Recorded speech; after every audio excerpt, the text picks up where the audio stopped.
Hey! So, ngayon, nandito tayo sa Leonard's Bakery. Isa sa mga sikat ditong kainan sa Hawaii. Hindi ko alam kung lahat ng isla o dito lang sa Oahu.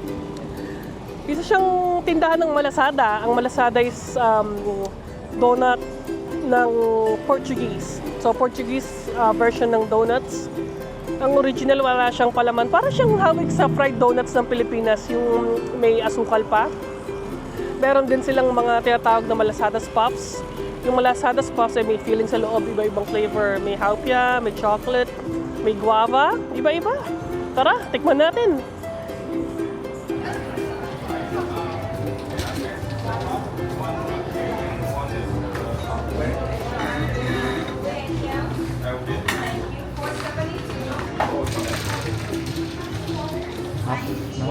Lang. 2 custard. 2 haupia, 1 macadamia, and 1 bobash. Alright, taste test. Titikman natin ang Portuguese version ng fried donuts. Ang tawag nila ay malasada. So dito sa Hawaii, ang pinakasikat na malasada is yung Leonard's since 1952. Anim lang binili namin. Kung dati to, binili ko siguro madalawang dosena. Medyo nag-improve na kami. Ang binili namin is yung puff, yung may laman sa loob, iba-ibang flavor, no? Ang binili namin custard, haupia. Haupia is parang Maha Blanca version.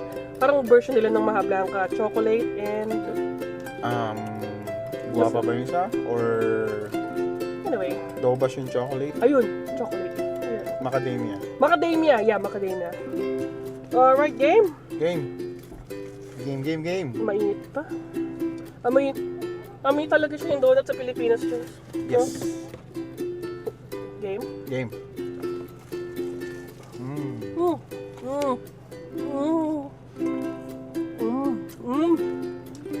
Ha? I think ito yung coconut. Ang sarap. Ba't masarap? Ito yung... Son? Tama. Masarap pa? Hindi, custard yan. Hindi siya masyadong matamis. Yep. Napakalambot ng tinapay, pero napakalutong sa labas. Ibang-iba to sa... Yung una nating natikman, Ayan, hindi masyadong masarap. yan, tigas ng donut eh. Nabili lang kasi namin sa tabi. Gumagawa lang sila. Yung sila yun. Ito masarap.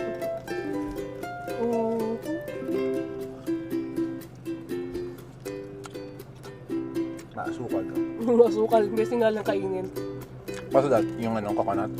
Haupia. Again, no, haupia.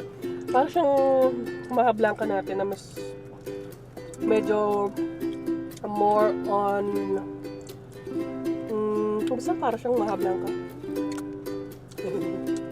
Coconut.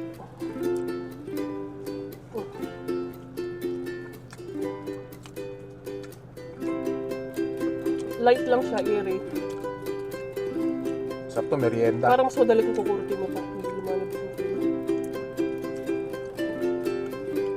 Kaya masarap siya merienda. Hindi matamis yung tinapay niya. Which is good kasi hindi nakakasuya. Kaya pala may plain lang, ano?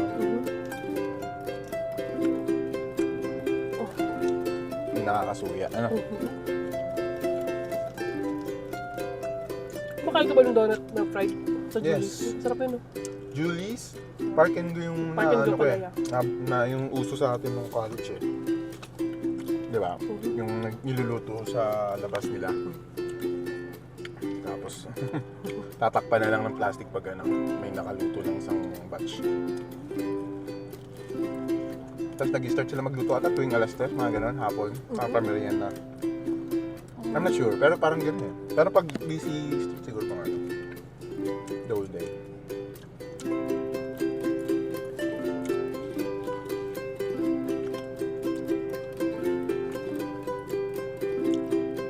So basically, kalasa siya ng fried donuts ng Pilipinas, pero malambot yung dough.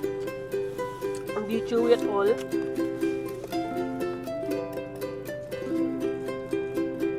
Ito ba yung custard pa? Ito ba? Ako. Teka. feeling lang. Ito, Ito, ano bukot eh.